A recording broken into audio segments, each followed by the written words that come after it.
Hello, and welcome to Itinerant Teaching 101.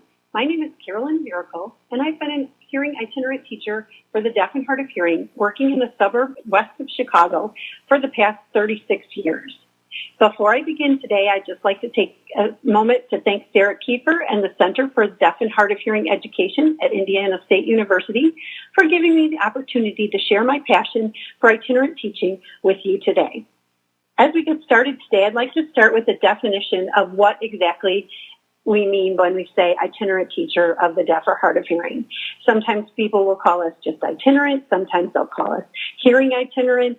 There's all kinds of names for it, but what it boils down to is this is a traveling position for a traveling teacher of deaf and hard of hearing students. You're going to work with a variety of students in a variety of ages and grade levels, working in a variety of school settings. You may work with students that have additional disabilities as well as their hearing loss. And in addition to that, you may be the one that educates the school community to the needs of hard of hearing students in their classrooms.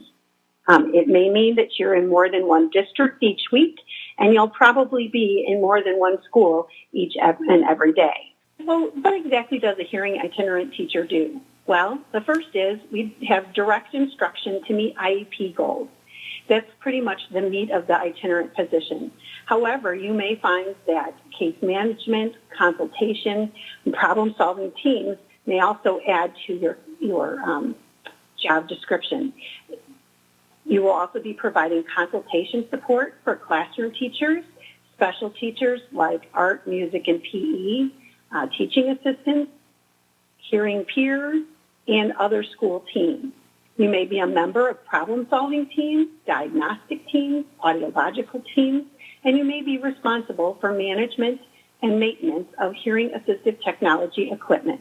Whenever you see HAT, that's what we used to call an FM system, any kind of assistive listening devices that students use in their classrooms.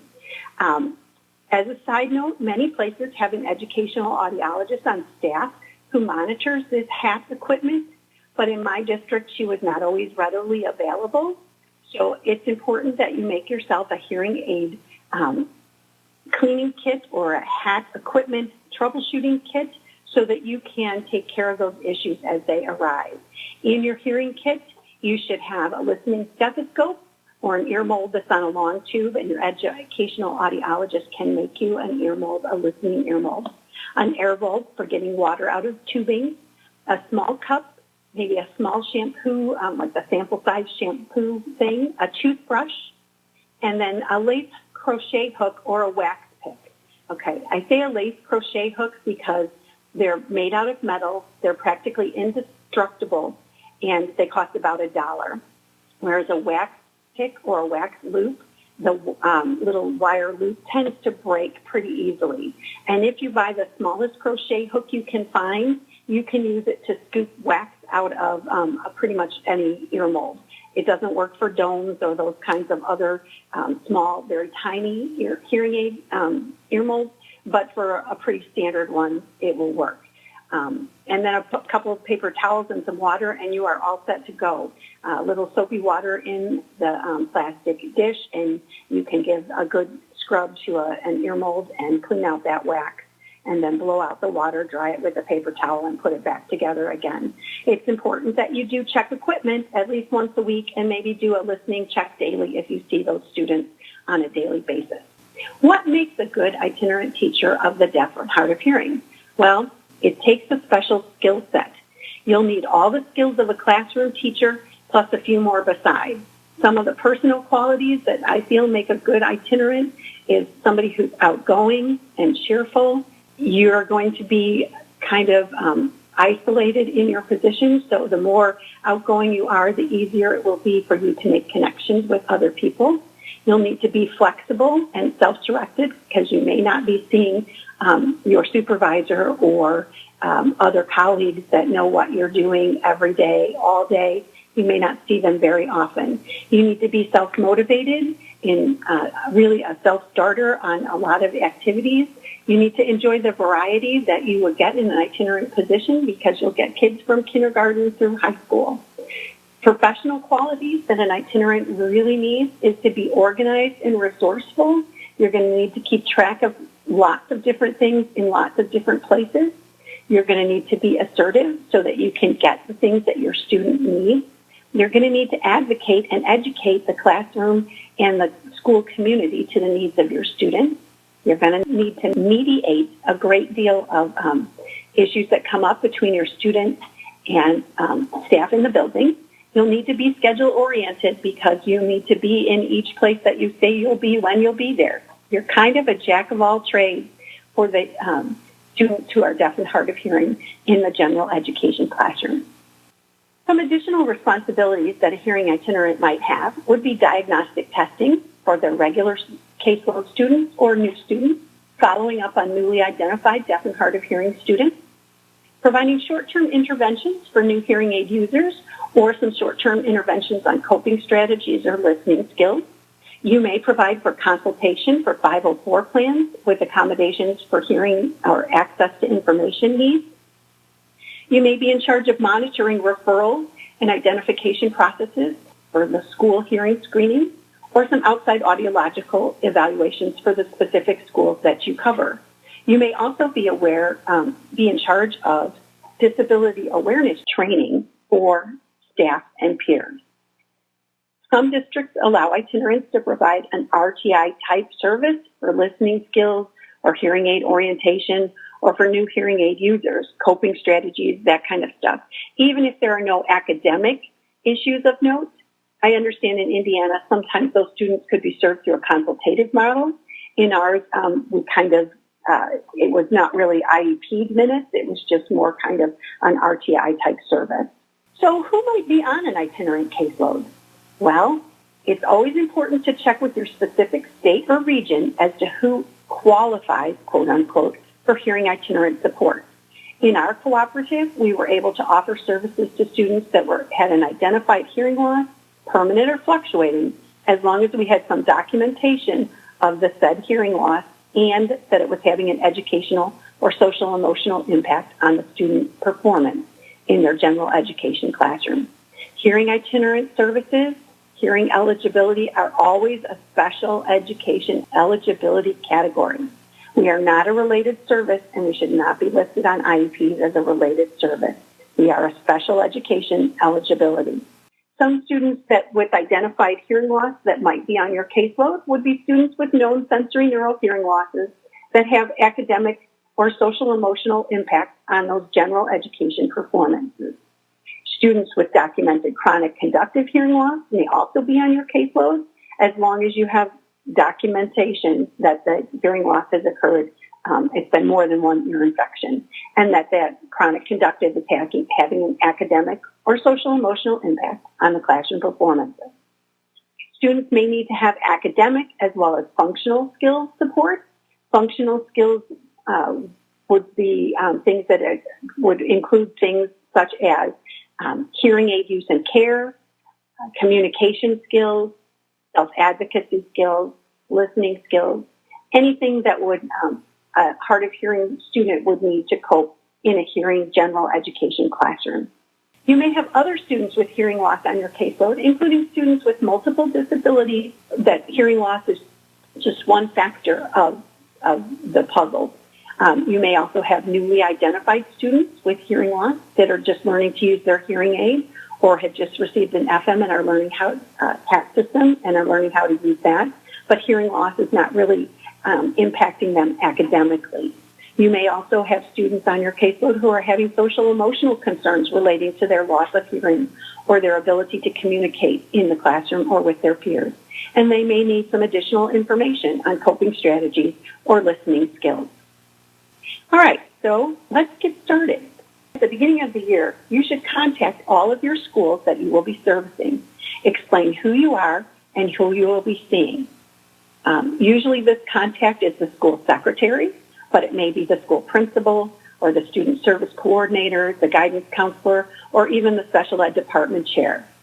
When you speak to these people, the things that you need to request would include things like the bell or school schedule with the beginning and ending time, lunchtime and lunch period for, let's say, it's like there are 2 lunch periods, and one's for kindergarten, first and second, and the second is, third, fourth, and fifth. Just need to know who's assigned to which lunch period, what time recess is, some of the special schedules like the art schedule, PE, library, etc. You also need teachers' names and contact information, and your high school or middle school students' schedules. Also, you'll need to ask for a mailbox, a key, and a potential spot to work. This may be difficult because you really don't have a schedule yet, but if you know, on Tuesdays and Thursdays you'll be in one district, you can mention to the secretary that those are the days that you will probably be there. You'll also want to work with the IT department to get electronic access so that you can use the online IEP information, have access to look up student grades, an email address, and you may have multiple email addresses, one for each district. Try and direct them all to one inbox so you don't have to keep logging in and logging out. Be careful, too. You may need IT approval to use copy machines. You may need to get a copy code. You may need to get on school news blasts, email news blasts. So when they send out each month or each weekly, news notes for the schedule for the next week, you want to get on each school's list so that you know when there are assemblies or field trips, testing, those kinds of things. Also check for the security policies in each one of your districts. You may need a door code or a key fob so you can get into each one of your buildings. You may have to be buzzed in every time you arrive at a building. You may have to sign in and then sign out again every time you go into a building. However, you are not a substitute, so you should not need to surrender your driver's license or your keys every time you enter a building. You should have a key to lock the classroom that you're working in, so in case there's any kind of emergency like an unsafe drill or whatever, you can lock the door and keep your students safe. Also know that you need to find out about parking regulations, because you don't want to get a ticket because you parked in a visitor spot for too long and they don't realize that you're a teacher and you're in the building on a regular basis. So step 2, what's next? Begin building your schedule. You're going to start with your high school students, then your middle school students, as they have the least amount of flexibility. You're going to make a giant chart in pencil on scratch paper using 6 columns, the time in the first column, Monday, Tuesday, Wednesday, Thursday, Friday across, and then block out 15-minute chunks in the rows going from your required start time to required end time, and then pencil in each student as you secure a time. For high school and middle school students, we usually take them out of their study hall if they have one, or their resource period if they have one. If all else fails, we usually wind up taking them out of PE due to the fact that we don't want to be taking them out of an academic class. So they're kind of locked into the times that they have available. So try not to use a flex schedule day of the week. One of my schools, the high school, had 2 mornings a month was a late start day. And on those late start days or early dismissal days, the schedule was shifted. And so that changes all the rest of your days scheduling. So just try and be aware of that. And if you can possibly avoid it, go on the days that they don't have late start or early dismissal. Also try and find a building level buddy, contact person, secretary, or a department chair who will contact you when your students are absent, so that if there's an unexpected change in the schedule, so you don't make a trip to a building where your student is not there today. It's also important to distribute a paper packet or electronic packet of information about having a deaf or hard of hearing student in your class to each teacher that your middle school and high school students will see. Make sure to add your contact information and then give them a blurb about an additional in-service will be set up, to take place in the next several weeks. It's important that they know the students are coming, even if you haven't really been able to have face-to-face meetings with each one of those teachers yet. My students make an introductory brochure and a slideshow sharing their hearing needs, their accommodations, their interests, what they'll do to make sure they'll be a successful listener in the classroom with their teachers each year. And I send out their slideshow ahead of time before I meet with teachers, before I send out the electronic packet, but as soon as I have their schedules, I will make a blast out to all of their teachers so they know what's going on and who those kids are. And then I share the brochure with them when I meet with them face-to-face. There is a copy in the resource packet of what we use for our teacher brochures. Now that you've got your middle school and high school kids tentatively penciled in, beginning with the students you see the most often, add them to your blank schedule template. Usually students are like 30-minute blocks of time or one full class period. Some people like to use little Post-its on a big grid and just move the Post-its around. I just usually use a pencil and scribble them in and then erase them and scribble them in. And when I get them definitive, I write them in pen. Then I know for sure those people are resolved. Include all of your students' direct service minutes, including any consultation minutes too. If you have them, not every kid has consultative minutes, but a lot of them do. Try not to schedule your 1 or 2 day a week students on Mondays and Fridays due to all of those holiday schedules. And try to arrange your schools in some sort of logical way. For example, from the furthest away to the closest to your home, or from the closest to the furthest away. Just try not to go back and forth to the same school more than once in a day, and try not to wind up going back and forth from one place to the next and then back again. And it just adds to the mileage and takes up too much of your day for travel time.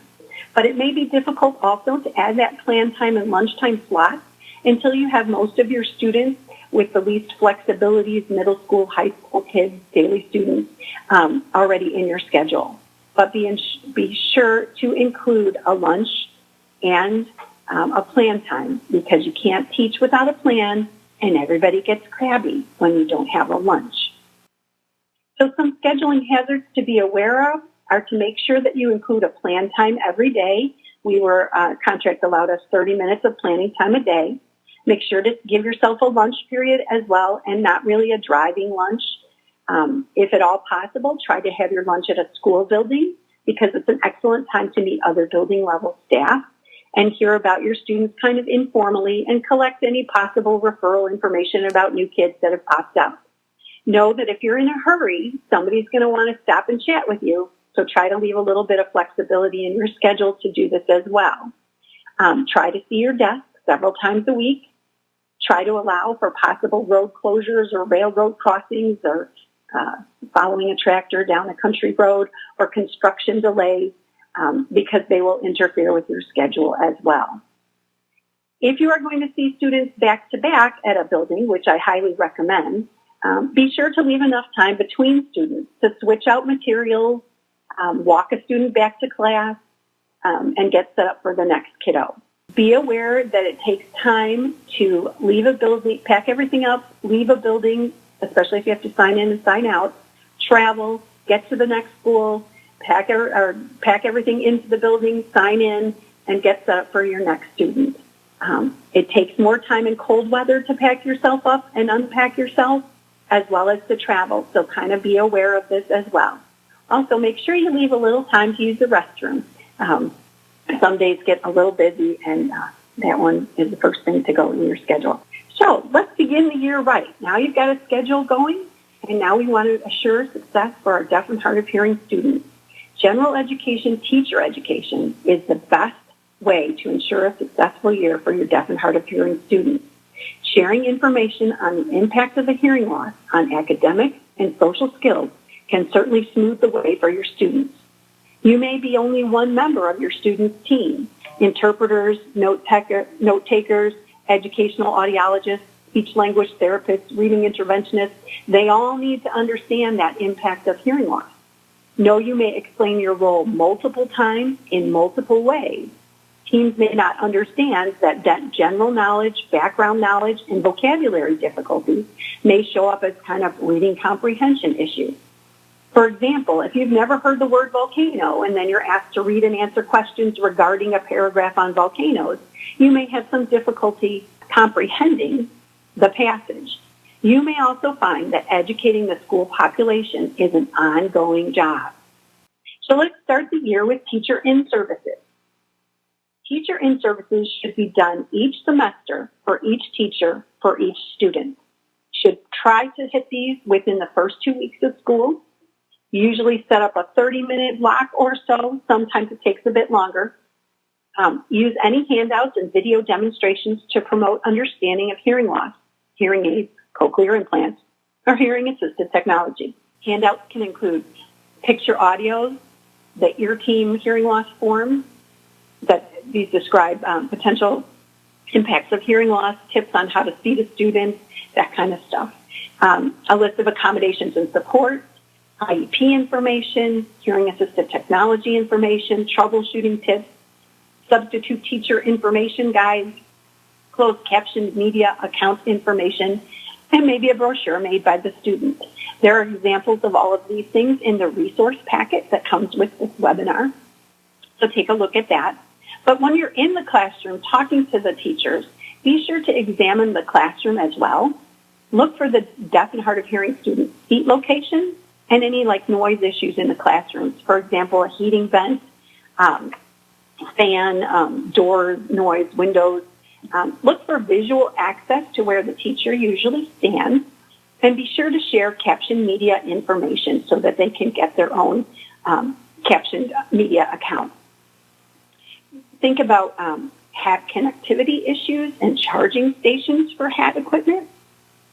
Reinforce the needs for visual access to information that's presented in an audio format, especially in classes like a foreign language class like Spanish, where they might be taking a test on headphones, or they're listening for a vocabulary test or whatever. Your student would probably benefit from a face-to-face presentation of that information. Also remember that online assessments may need direct audio input, closed captioning, or other types of assistive devices. So be sure the teacher's educated in that area as well, because you don't want to be working on that the day that the test is on. You may want to give the teacher in-services jobs to your high school students as they become more knowledgeable about their hearing loss and their need for accommodations and support. But once you get to know your students, perhaps at the semester or trimester change, you can have them help or run their own in-service. It's a great way to increase their self-advocacy skills and independence, and creating those teacher brochures for each student to explain personally their own hearing loss and its implications and their accommodations, their interests, their strengths, their weaknesses is also a really great way to reinforce with students their personal information. These are a list of some of the resources that I have found useful in my years as doing teacher in-services. The Karen Anderson website, Success for Kids with Hearing Loss, is a really great website. Has a lot of really good information that you can use. YouTube has a lot of great movies, video clips, and demonstrations of how we hear. There's a really nice Flintstone one that the kids all enjoy that kind of shows you and the levels of hearing loss. So take a look at those. It is really powerful for teachers to hear what it sounds like to listen through a hearing aid or a cochlear implant or a HAT system. So just kind of be aware that sometimes those things have really strong implications for teachers. So look at the resource slide and then see if any of those will work for your classroom in-services or teacher in-services. The next thing to think about is doing a classroom or peer support in-services. The main goal of a peer in-service is to educate hearing peers to the unique communication needs of deaf and hard of hearing students in the general education classroom. Hearing topics can be ears and hearing, listening games, hearing aids, cochlear implants, HAT systems, sign language, deafness, and its implications. But if you begin each year with a classroom peer in-service, you will eventually have a very educated peer group, especially if you do this kindergarten through 5th grade. By the time the student then reaches middle school, FM systems, hearing aids, HAT equipment is all commonplace. It's no big deal, and students just see it as another part of the tool. So that educated peer group really will help smooth the way to middle school and high school when a lot of students get a little bit less willing to use their equipment and their hearing aids. Many elementary age deaf and hard of hearing students really want to share their stories and introduce you to their to their friends and show their cool equipment. You can use it as Star of the Week, or it's just important that you educate the classroom peers to the communication difficulties a hard of hearing student might have. It's important to identify noisy places in the school, like music, PE, assemblies, fire drills, and difficult listening situations like the cafeteria, where noise can be an issue, or recess, where distance can be the problem, or group work, where quiet voices and noisy classrooms can be the problem. It's usually good to remind the hearing students that the deaf and hard of hearing students do want to work with them and do want to play with them, but they may not have heard their name being called in a noisy situation, and that sometimes moving closer or getting their attention first may be very helpful. So let's start with tuning fork fun, all right? It's very easy to get a tuning fork. You can buy them online. There's a lot of science supply places that have them, and they're relatively cheap. And a ping pong on a string, probably a string about a foot and a half long, and the ping pong ball, just tape the string to the ping pong ball, and then you can use the tuning fork to show students what sound waves look like. When you tap it the first time, you can show them how the times of the tuning fork looks fuzzy, and that's really what they're seeing is the sound wave. You can hold it next to a still ping pong ball, and the ping pong ball will bounce as the energy transfers from the tuning fork to the ping pong ball. You can start the tuning fork vibrating and put it in a bowl of water, and the water will splash. So be ready, but it will also show you that transfer of energy. Using a vibrating tuning fork, you can also transfer energy through a table, through a chair, through the metal chalk rail, under the whiteboard. Any of those kinds of things can show you how powerful a sound wave can be. You can also use a tuning fork to demonstrate what conductive hearing loss is kind of like by starting the tuning fork vibrating and then holding it by the handle, placing it on top of a student's head while they plug their ears with their fingers, and they'll be able to hear the hum of the tuning fork inside their head, and they'll get quite the kick out of that as well. But it does kind of show you how a bone conduction hearing aid might work. My favorite of all time classroom in-service is to do a parts of the ear in-service. The first thing you'll need to do make this one work is to make your own ear parts. So grab a pile of construction paper, some markers and scissors, and get out your artistic genes and get going. The first thing I would draw is the pinna, and that would be in the shape of an ear or the shape of a catcher's mitt if you're very artistic. Then an ear canal, and basically just a long tube, but I do add wax and hair cells in there because we talk about how wax can sometimes cause a hearing loss. Then a drum for the eardrum, a hammer for the hammer, an anvil for the anvil, and a stirrup for the little bones inside your head. A cochlea is a snail shell shape with hairs in it. One of my students who had a cochlear implant used cute little Velcro stickers to attach a string that looked like the electrode for his cochlear implant, and then the string went up to, believe it or not, a paper plate that he used to show what his magnet inside his head was kind of like. And then you need the auditory nerve, which is just a bundle of paper strips glued together, or you can, if you're not that fancy, you can just use another little long tube, and then make the brain that looks kind of like a cloud shape with lots of lumps and bumps. And I do label each piece with pinna, ear canal, eardrum, hammer, anvil, stirrup, cochlea, etc. And then we laminate the parts of the ear so that they hold up a little bit longer and a little bit better. And then we proceed to do the classroom in-service. The classroom in-service is how we hear. So explain each part of the ear as I go along, asking for volunteers to come up and stand as part of the ear. I talk about, as we go along, what problems could happen in your pinna, what could be a problem in your ear canal, what could be a problem with your eardrum or those little bones. Going along, talking about different kinds of hearing loss as we go along, and pointing out specifically where my student's hearing loss is and how that can help or hurt their understanding in the classroom. When we get to the cochlea, I make sure that I talk about how loud noises can damage those hairs in there. And once they're damaged, they can never really be repaired. So we talk a little bit about being careful with headphones and extra loud noises. And we talk about how our students really had no say-so in the functioning of their cochlea, and if it's not working well at certain sounds, I make sure I point out that, maybe at a high frequency would be really hard for the student to hear. Then we play the game telephone, varying the listening conditions and the length of the directions and using some easily confused words.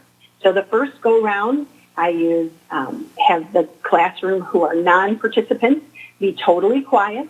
And then we pass a simple direction down the line of the ear, something like stand up and say your name. And then I usually have the teacher in the classroom be the brain, and I let them sit, wherever it is they were sitting at the beginning of the in-service. And then I just make sure that they're far enough away that they can't hear the ear people passing the message down the parts of the ear.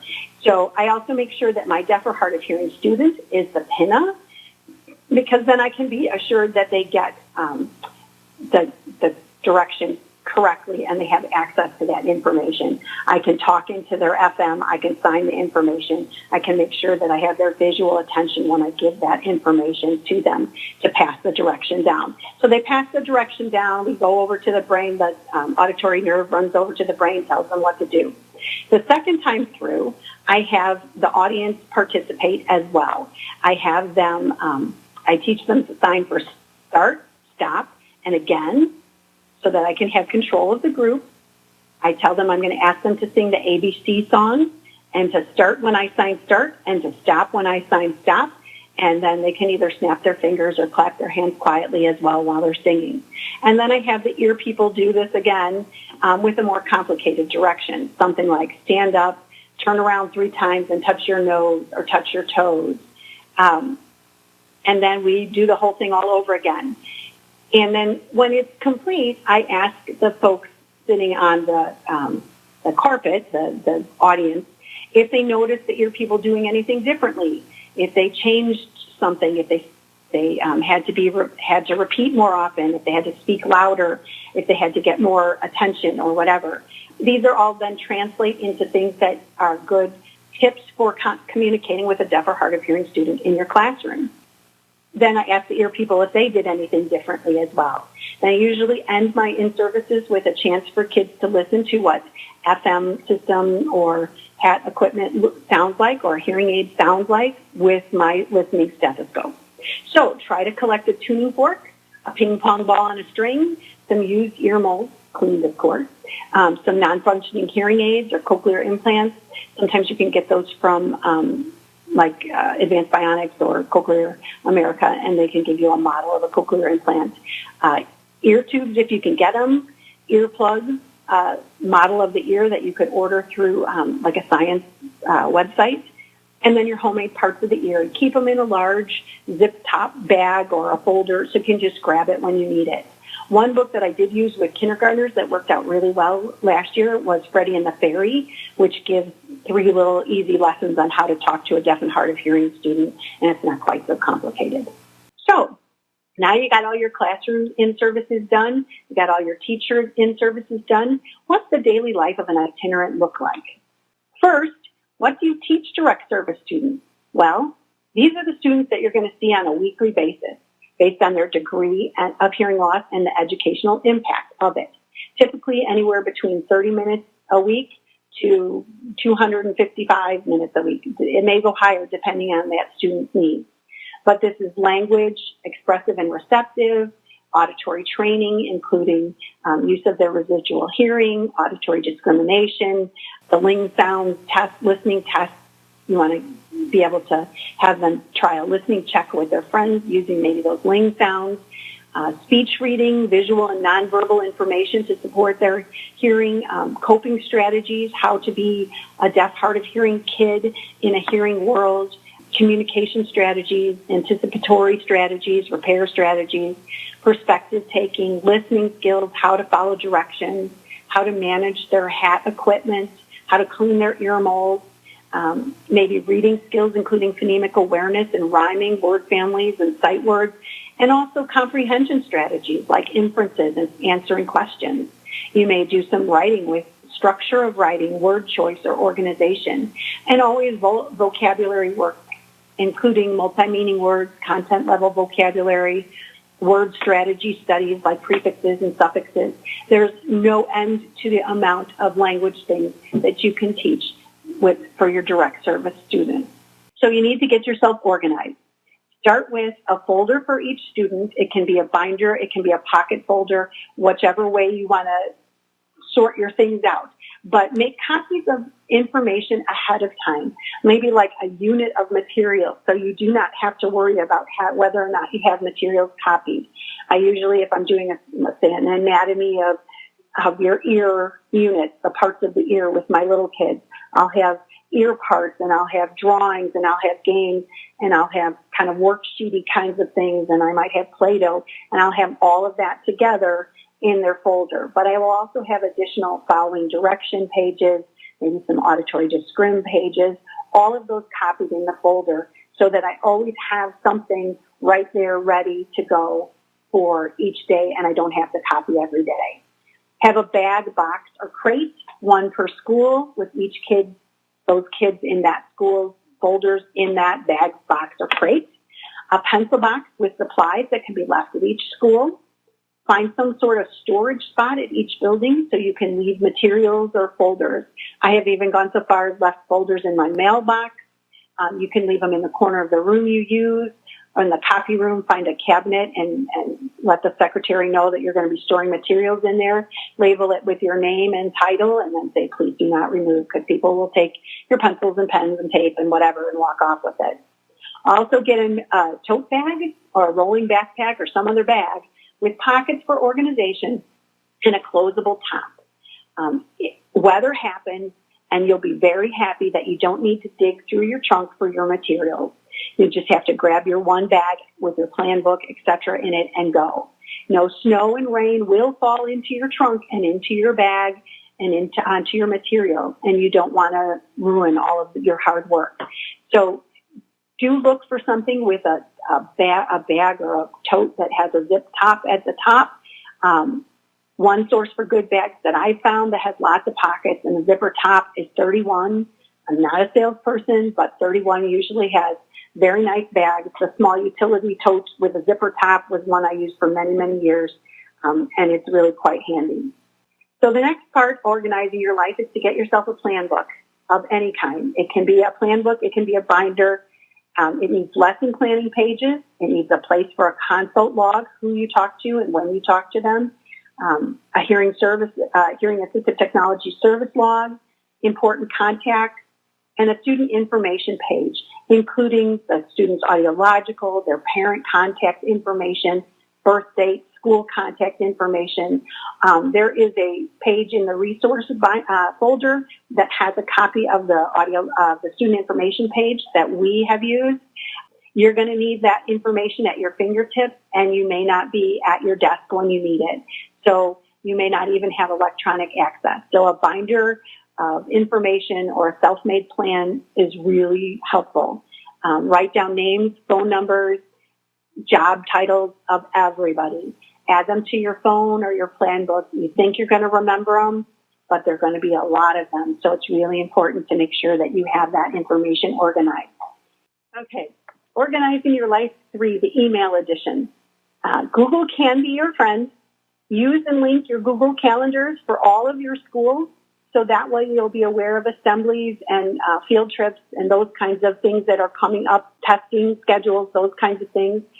It's important that you go in your email list and set up distribution lists, one for each student's teachers, for example, Carolyn's teachers, and then you would have all of your middle school teachers that Carolyn sees. So you can write one email to all of those teachers and not have to individually send out emails. You might want a parent list where you can have all of your students' parents. So if you have a sign language information sheet or whatever, to send out to everybody. Student services team, a classroom teacher list, case manager list, any of those kinds of things that will help you to write one email as opposed to 6 emails. Also, try and think about like a 6-day email distribution list. So, for example, all of your Monday schools or Tuesday schools or whatever. And so when you're sick, you just have to send in your one email to all of your schools, and they know that you would not be there to see those students, and then you can go back to bed. Also, organize your inbox. So you have a folder for each student, and maybe like a follow-ups on folder or a consult questions folder, something like that. Try and handle each email and then file the email in the appropriate folder. So you'll have less hanging around in your inbox, and you'll have a record of all of the contacts you've made. Make sure you use the BCC part of an email to send a copy of your responses to parents if you want to keep a record of what you said to those parents. So if you put, like the parent, let's say you're going to send out a sign language information sheet to all of your parents, put the parent distribution list in the BCC line, put to yourself in the mail line, and then send out the email. That way you have a copy of what you've sent out, and all of your other parents don't have everybody else's email. Same thing with the teachers list. If you want to send a note out to Carolyn's teachers, put the teachers in the BCC, Carolyn's teacher BCC list, and then email it to yourself again so you know what you've sent, and then you have a copy of that information. Consultation and collaboration is a big part of the hearing itinerant position. In addition to direct service minutes, these are the additional duties that an itinerant does that contribute to more successful outcomes for deaf and hard of hearing students. Who will you be consulting with? Well, there's quite a lot, and this is by no means all of the people you will be talking to. You will be talking to a lot of people, and you will probably be talking to them very often. Keep your list organized by school and or by students. Put it in your plan book, your phone, on an index card, whatever. It's just really important that you remember who goes with which people and at which building, and when you talk to those people. So very important to make sure that they understand who you are. Teachers and staff do not understand the role of the itinerant teacher. You need to become a visible face in each building that you serve, and you need to meet the principals and get them on yours and your students' side. It's easier to get communication access for your students if the staff sees you as just a member of their building level staff. Personal introductory emails at the beginning of the year and periodic information sent out as an email blast can be very helpful. But when a student with a significant communication issue comes into a building, like an interpreter or cochlear implant student that they've never had one before, or some remote closed captioning service or whatever, it could be a good idea to do a whole building in service. So everybody knows you and the community can all come together to help ease that communication for that student. Using those soft foam earplugs, you can get giant bags of them on Amazon or at a building supply store for pretty cheap, can go a long way towards helping an adult staff person to realize how difficult life can be with even a small hearing loss. If you're proactive and you educate the school community and the support staff and the others in the building about who you are and what your role is, life will go much smoother for you, and you will become more integrated into that school community. They don't understand that your primary responsibility is to your deaf and hard of hearing students. So they may think you're only in the building and then you go home. But it's important to give copies of your schedule and changes in your schedule to school secretaries and other service team members, including teachers and supervisors and those kinds of things, so they know where to contact you if you're not following your regular schedule that you've given them at the beginning of the year. Try and keep a log of all of your consultation contacts so you remember who you spoke to, what it was about, what follow-up is needed, and who's going to do the follow-up. It's just really important to keep good, clear records about those, and those count as consultation minutes for your students. There is a list in the resource guide of things that might be considered consultative services. One part of the hearing itinerant job is also student assessment. Annual reviews, 3-year reevals, case studies, referrals, all that paperwork needs to be completed in a really timely manner, and you need to be organized and stay on top of that. So how are you going to stay on top of the paper trail? Well, find a good calendar system, paper or electronic or both, whatever works for you. Add the due dates at the beginning of each year for each student's annual review. Add the due dates for each student's reevaluation that are due this year.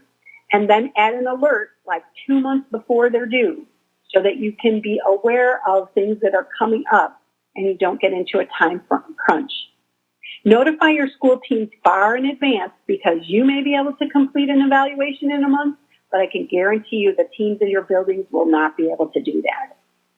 Once you kind of get a handle on when everything is and you're getting closer to those 2 months out, notify the parents and supervisors to get tentative dates that will work for them to hold those annual reviews and 3-year reeval.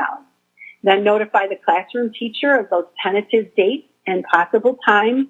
I like to look for times where my classroom teacher might have PE or something where she can come for half an hour and then not have to stay for the whole meeting if she doesn't want to. But do check with your buildings for their sub policy. Some places the teacher has to request a sub so she can go to meetings. Sometimes it's the building level secretary that does that. Sometimes there are certain days in the month where there's a floating sub. Those things are really important to look at so you make sure that there's someone covering the general education classroom while the teacher is at your meeting. So what data do you collect for these student assessments? Well, the first thing you need is a recent audiological, usually within the last year or so. Classroom feedback from the general education teachers. In the middle school, it might be from all of the teachers. Elementary school, just the classroom teacher. There is an example of a feedback form in the resource packet as well. You may want to do some observational data, maybe sitting in a classroom for a half an hour, watching your students and how they work, checking out their listening environment and their advocacy behavior. You want to check with parents for information regarding what their concerns are. And then you want to check language skills, listening skills, auditory to scrim skills, maybe some general information knowledge, and then some advocacy skills. Expect results for hard of hearing students to be kind of a zigzag line on subtests in language and vocabulary and listening. When all areas are assessed and they're all low, it may indicate that there's something else in the mix in addition to the hearing loss. There are some tests that we've used, the listening test, the token test for children, which is the following direction test, Wetman auditory to scrim test, test of auditory perception, test of adolescent language and adult language.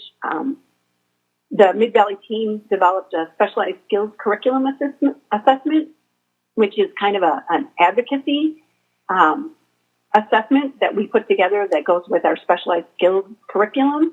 And also the listening inventory for education revised, that's available online for free as well. When you collect all of your information, the first thing you need to do is ensure that you have accurately calculated the chronological age of the student. There are more mistakes with the chronological age of a student than in any other part of the testing assessment. Make sure you accurately score the test, paying careful attention to the basal and the ceiling level. How many mistakes get you to that ceiling level? Make sure you accurately score the test. Then begin to interpret the data and be careful if you're going to use age or grade level comparisons. They are not the best and most reliable, and they're very prone to misinterpretation. Standard scores or percentiles are much more accurate and are less prone to those mistakes. Be careful of dashes and dots. 5-2 is an age level or a chronological age. 5.2 is a grade level. And sometimes those things can get confused. Make sure you're using the right norm table and the correct part of the school year. Like there may be 3 norm tables, one for the beginning, one for the middle, and the end. Make sure you got the right table if there is any difference. Double and triple check your math, especially for chronological age calculation. Super Duper makes the age calculator app for iPads and iPhones that can double check your math for you. Anytime that you have a gap or a zigzag line of ups and down scores, the discrepancies between the subtests are usually a sign that hearing loss has impacted that area. And so the lower subtests are where you're going to target your goals for the next school year or for the new student. So what's so great about this job anyway? Well, I passionately believe this is the best job in the world. It can be lonely and frustrating, but it can also be joyful and unpredictable. I believe you get to develop a deep relationship with students and their families. You may actually have a student from the age of 3 all the way to 18 years old, from their intake meeting at 3 to their graduation from high school. You become a trusted ally, mentor, and advocate. You develop trusting and collaborative relationships with school staff and classroom teachers. They come to see you as an expert on deafness, and they value your input when they have questions or concerns. You get to teach a variety of ages and grade levels and disability levels. It's so interesting. The kindergartners just love being in there, and the high schoolers, you get to talk about college and life after high school. You get to teach multiple subjects, multiple strategies, and skills. And there's usually less building level responsibilities. So no bus duty, no lunch duty, and no recess duty. Yay! You also have the flexibility to schedule your day, plan what you teach and how you teach it, and what materials you want to use to get your message across. You get to enjoy fresh air, rain, wind, snow, and occasionally some sunshine. You do have more independence, but you have more challenges, and I feel more joy. I hope you come to enjoy this job as much as I have. It's a wonderful way to make a living. I'd really like to extend a special shout out to the Mid-Valley Hearing Itinerant team and Sharon Jenkins especially for all of their support and collaboration through the years. If you have any questions or any additional information, I'd love to hear from you. Please feel free to contact me at carolyn.viracles@gmail.com, and I'd like to send an additional thank you out to Phil Greenwood for his assistance in recording this webinar. Thank you.